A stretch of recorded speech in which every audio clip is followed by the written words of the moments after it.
작년 말 기준으로 우리나라의 가계부채는 1,862조 원, 지금까지 최대 규모입니다. 코로나 사태 이후 불과 2년 사이에 260조 원 넘게 늘어났습니다. 역사적으로 가계부채가 이렇게 급격히 늘어나면 경제 위기가 발생한 경우가 많았습니다. 그런 위기 어떻게 막을 수 있을까요? 먼저 이정은 기자의 리포트부터 보시겠습니다. 외국인 관광객이 뚝 끊긴 명동. 건물마다 빈 점포가 즐비합니다. 고깃집은 매출이 폭락했습니다. 그 사이 빚이 크게 늘었습니다.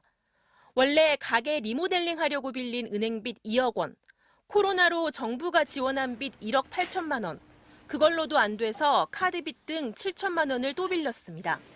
총 4억 5천만 원입니다. 카드를 빌려가지고 카드로 1,000만 원 받으면 한 달에 한 70, 80만 원 원리금 나오잖아요. 이 삶인지 이게 지옥인지 분간을 못 하겠습니다, 지금. 여행사들도 줄줄이 망해갑니다. 작은 여행사 사장님은 임대료가 감당이 안 돼 사무실 안쪽에 동전 빨래방 기계를 들여놨습니다. 그래도 빚이 계속 쌓입니다. 자영업자들 대출을 해주신 게 있어요. 그게 5천만 원. 저희가 집이 조금 오른 상황이어서 그걸로 해서 대출을 또 1억을 받았죠. 벌써 대출만 2억인 거죠. 정부는 어려운 소상공인들에게 빚 갚는 기한을 계속 연장해주고 있습니다. 6개월씩 벌써 4번이나 미뤄졌는데 9월이면 이 조치도 끝납니다. 그렇게 시간만 늦춰놓은 빚이 133조 원.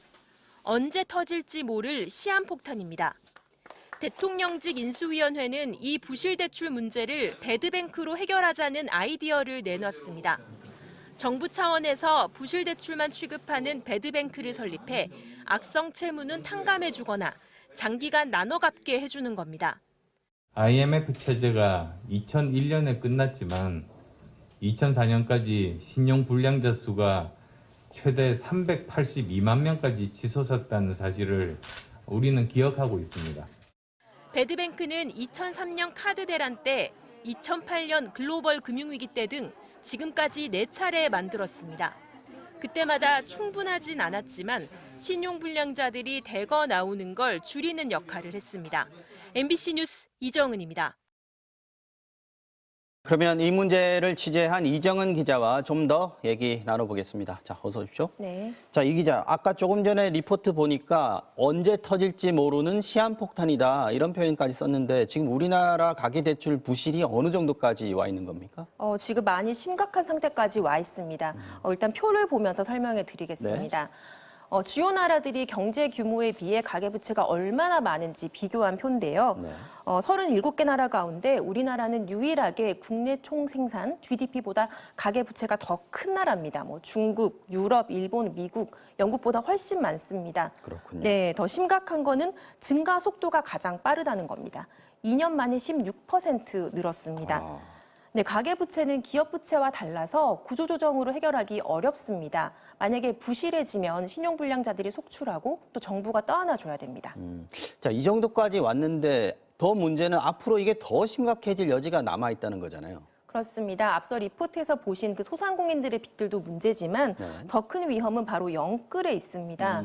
작년, 재작년에 금리가 워낙 낮아서 돈 빌리기가 쉬웠잖아요.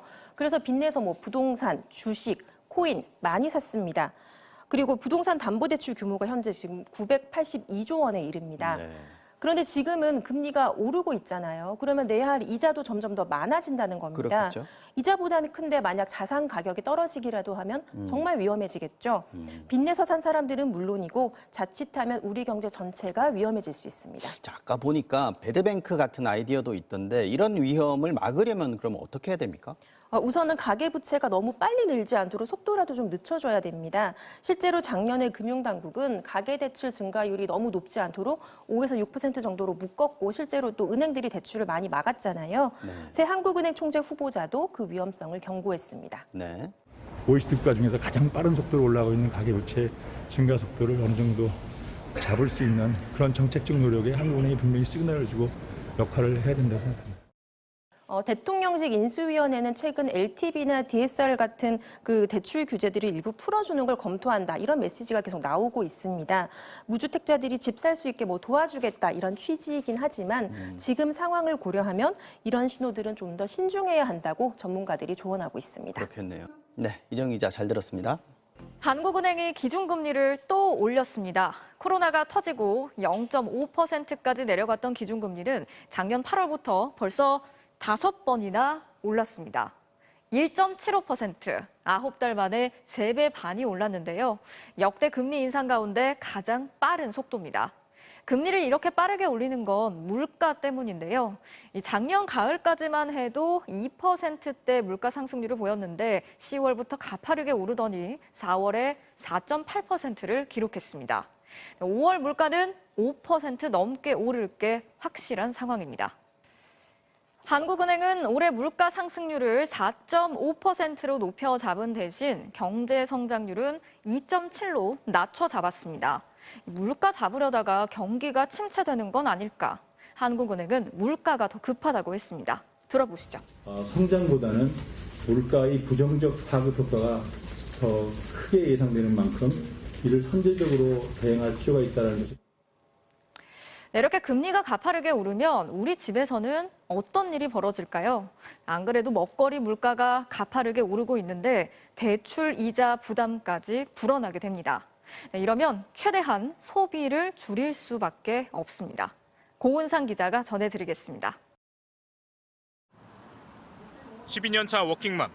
작년 6월에 서울 마포구의 아파트를 13억 원 주고 샀습니다. 부부가 함께 주택담보대출 4억 3천만 원, 신용대출 1억 7천만 원에서 6억 원을 대출받았습니다. 부부 맞벌이 수입은 한 달 850만 원, 대출이자만 300만 원씩 나갑니다. 거기에 아이 교육비 150만 원, 아이 봐주시는 부모님께 100만 원, 보험료, 관리비, 가스비 100만 원, 생활비, 식료품비, 외식비까지 쓰고 나면 남는 게 없습니다. 그 사이 신용대출 금리가 0.5%포인트 올랐습니다. 이자가 납입이 안 됐다. 나는 충분하게 남겨놨다고 생각했는데 남편 마이너스 통장에서 돈을 빼서 이자를 막는 거. 이게 끝이 아닙니다. 주택담보대출은 1년마다 금리가 달라지는 변동금리 상품인데 그게 다음 달입니다. 한 달에 40만 원씩 이자를 더 내야 합니다. 월급 빼고 다 오르고 있는 상황이 맞죠. 배달앱은 평소 쓰던 거에 30-40%로 줄어든 것 같아요. 뭐 냉장고가 벌써 많이 비어 있어요. 우리나라 가계부채는 1,859조 원.